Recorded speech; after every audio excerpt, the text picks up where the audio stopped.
interpretada por mucha gente en el capítulo 8. Dice la palabra que no hay ninguna condenación para los que están en Cristo. ¿Por qué? Porque en el corazón de Dios no hay condenación.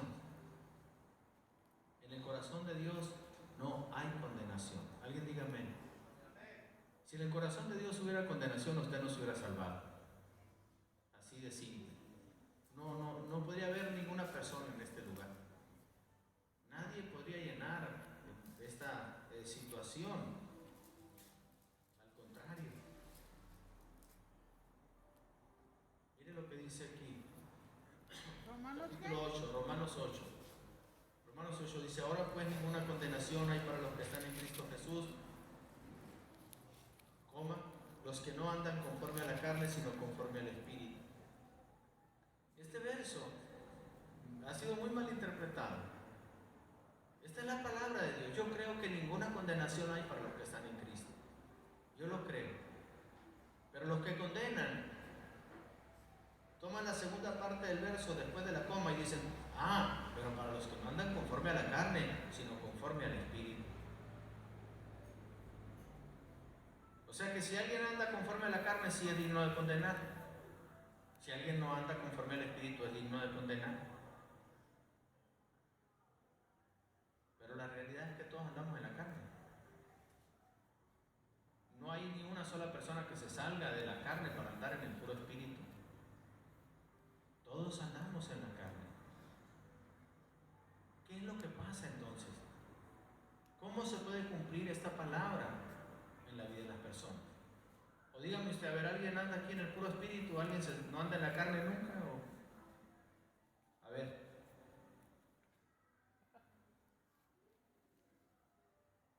¿Cómo le hace usted? ¿Anda en el Espíritu? ¿Le salieron alitas? ¿Flota? ¿No se baña? ¿No necesita? ¿Todo bien? Todos andamos en la carne. Claro que no militamos en la carne. No andamos desbocados en la carne, pero vivimos en la carne.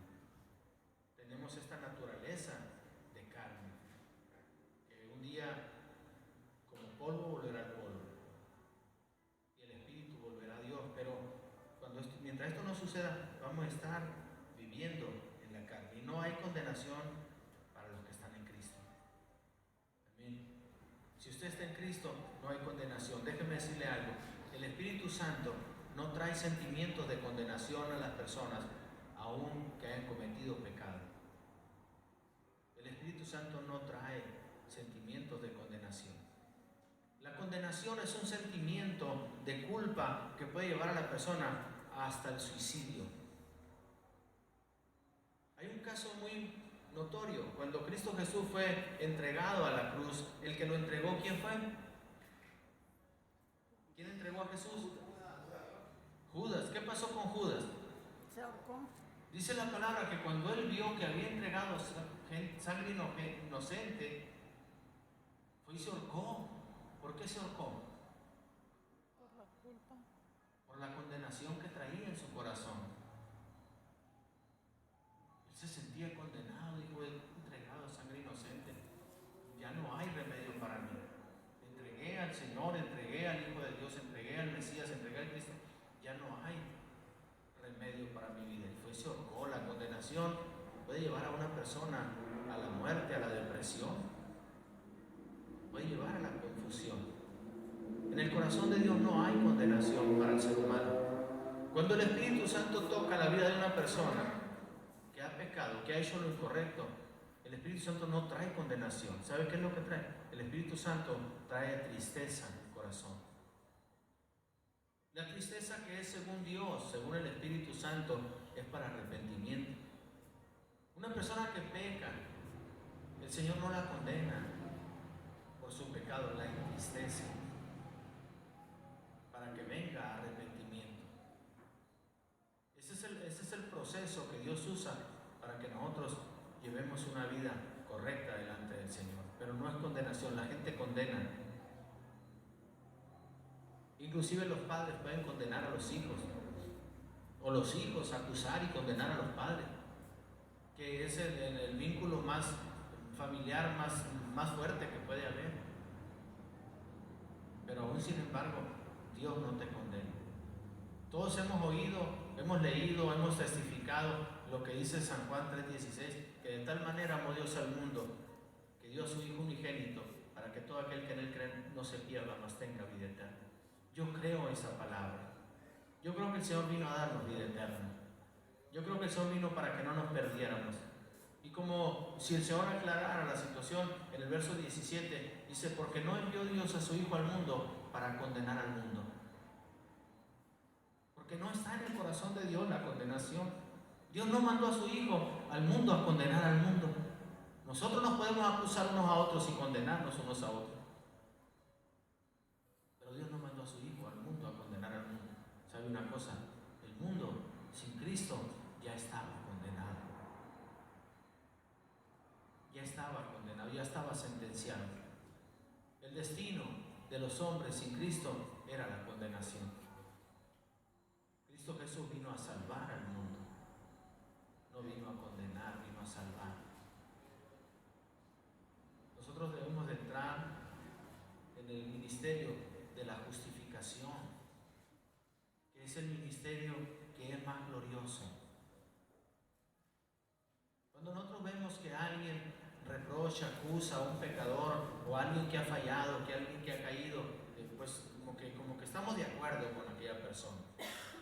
Entendemos que sí, está bien, es correcto que lo acusen, que lo condenen porque pecó, porque hizo lo malo. Y dice la palabra que el ministerio de condenación tuvo su gloria, pero ¿qué es más glorioso? El ministerio de la justificación.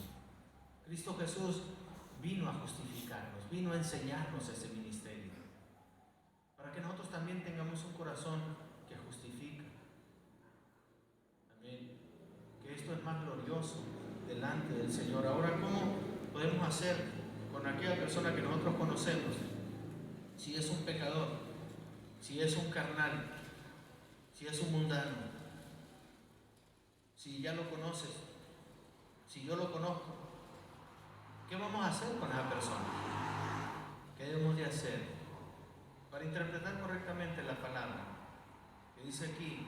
Ahora pues ninguna condenación hay para los que están en Cristo Jesús, los que no andan conforme a la carne, sino conforme al Espíritu. ¿Cuál es la respuesta para este texto? ¿Cómo entonces debemos de obrar? Lo que debemos de hacer es enseñar a la persona que no anda en el Espíritu a andar en el Espíritu. Esto es lo que debemos de hacer, en lugar de condenarla. Debemos de enseñarle a andar en el Espíritu. Decirle cómo puede hacer. Amén. Enseñarle a la gente cuando viene a conocer a Cristo, a servir a Cristo, cómo andar en Cristo. Hay muchos ejemplos en la palabra. Nosotros andamos en Cristo, servimos a Cristo. Debemos de enseñarle a las personas cómo andar en Cristo. Podemos ver el ejemplo de los discípulos. Dice la palabra que el Señor los llamó, como te llamó a ti, como me llamó a mí. Y ellos al instante dejaron todo y le siguieron. Y Él les enseñó y los comisionó y los mandó a predicar. Y los usaba para echar fuera demonios y para sanar enfermos y predicar el Evangelio. Y vemos en la vida de los discípulos que se puede ser un espejo para nosotros mismos. Y esto le podemos enseñar a las personas que no andan conforme al Espíritu, que pueden andar conforme a las enseñanzas de Cristo. Enseñarle a la gente cómo eran los cristianos en la iglesia primitiva.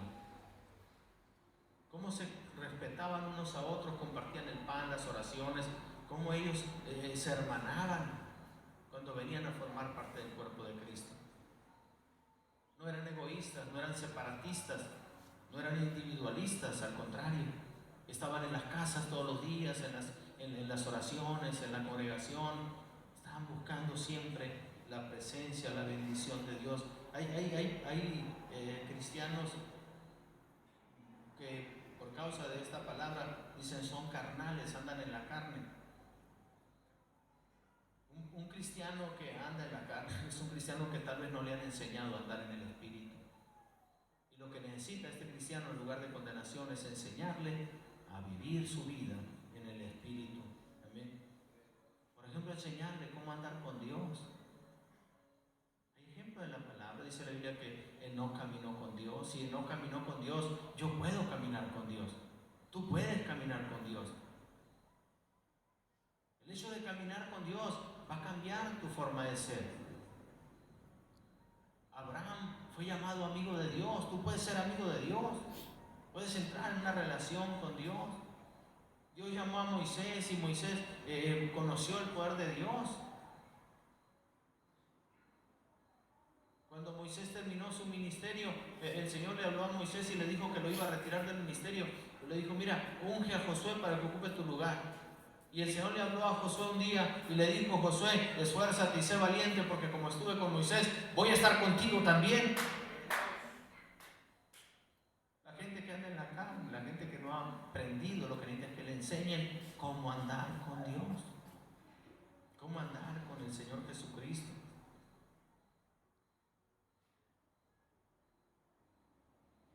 ¿Cómo lo hacía Jesús? Cuando Él vino, Él nos enseñó quién era el Padre. Él nos enseñó, Él decía: yo soy el camino para llegar al Padre. Él nos mostró todas las cosas para que nosotros tuviéramos ese entendimiento, ese conocimiento de la presencia de Dios. Es muy diferente enseñar a la gente cómo dejar que el Espíritu Santo esté sobre su vida. Cómo una persona que es carnal pueda tener una relación con el Espíritu Santo. Que el Espíritu Santo la guíe, que el Espíritu Santo la dirija, le aconseje. La vida de una persona no puede ser carnal cuando el Espíritu Santo la está dirigiendo. Tiene que desarrollar su vida espiritual para entrar en esta comunión, también guiados, inspirados, ungidos por el Espíritu Santo. Si le enseñamos al carnal, en lugar de condenarlo, que el Espíritu Santo quiere guiarlo, su vida va a cambiar. Que se consagre también al Espíritu Santo. Si le enseñamos al carnal, en lugar de andar allá con las cosas del mundo, con las cosas pecaminosas, enseñar a moverse en la corriente del mover de Dios dentro del cuerpo de la iglesia, la vida va a cambiar. Si en lugar de criticarlo, en lugar de condenarlo, en lugar de rechazarlo, le enseñamos que esta es su casa, que esta es su familia, que el amor de Dios está aquí para su vida, para su corazón, la persona puede caminar con Dios. También necesitamos enseñarle a los hermanos cómo movernos en el mundo. El Señor dijo que nosotros en el mundo éramos la luz. Debemos de ser luz. Es una bendición también movernos en lo que el Señor dijo que nosotros éramos. ¿Cómo movernos en la familia? De una manera espiritual. Simple y sencillamente respetando el reino de Dios como hijos de Dios. Usted muévase como hijo de Dios y usted va a dar un buen testimonio, y los que le conozcan en su propia casa, ellos también van a aprender, van a aprender de usted, van a saber de usted. No necesitan, la persona que se equivoca, la persona que peca, no necesita que se le condene, necesita que se le ayude.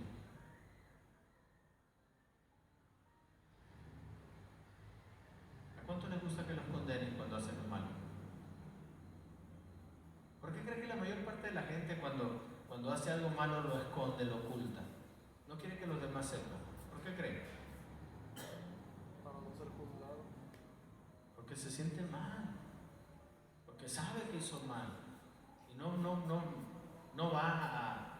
Yo estaba oyendo a una hermana con su bebé. El niño tiene como 1 año 2 meses, 1 año 3 meses, y estaba la hermana peleando con el bebé, y yo estaba en la cocina con el hermano, y la hermana afuera con el bebé, y oía que peleaba con él, y le decía: vas a ver, te ensuciaste, y como como que el niño le decía que no alcanzaba a oír, pero vas a ver, te ensuciaste. Y el niño como que le decía que no, te voy a revisar y si te ensuciaste vas a ver, te ensuciaste. Y te ensuciaste. Y si te ensuciaste vas a ver. Pues, ya que lo revisó, ya ves que te ensuciaste, no sé qué. Y ahí va la hermana para adentro con el niño y tras unos chanclazos. ¿Por qué cree que escondemos cuando hacemos lo que no debemos? Porque hay un mal sentido, porque no está bien, sabemos que está mal. No necesitamos que nos den los chanclazos. Yo me quedé pensando que el niño no necesita chanclazos, necesita que le enseñen cómo debe de hacerlo, que avise. Pero el Señor no te condena, ni yo te condeno, le dijo el Señor a aquella mujer. El Señor tenía la capacidad para condenarla. Él conoce todas las cosas. Él no necesita que nadie le venga a decir, agarramos a esta mujer en el acto de adulterio. Antes de que ellos la agarraran, el Señor ya sabía que ella estaba haciendo eso. Porque Él sabe todas las cosas. No hay un lugar donde yo me pueda esconder o usted se pueda esconder, que el Señor no me va a ver o no me va a oír.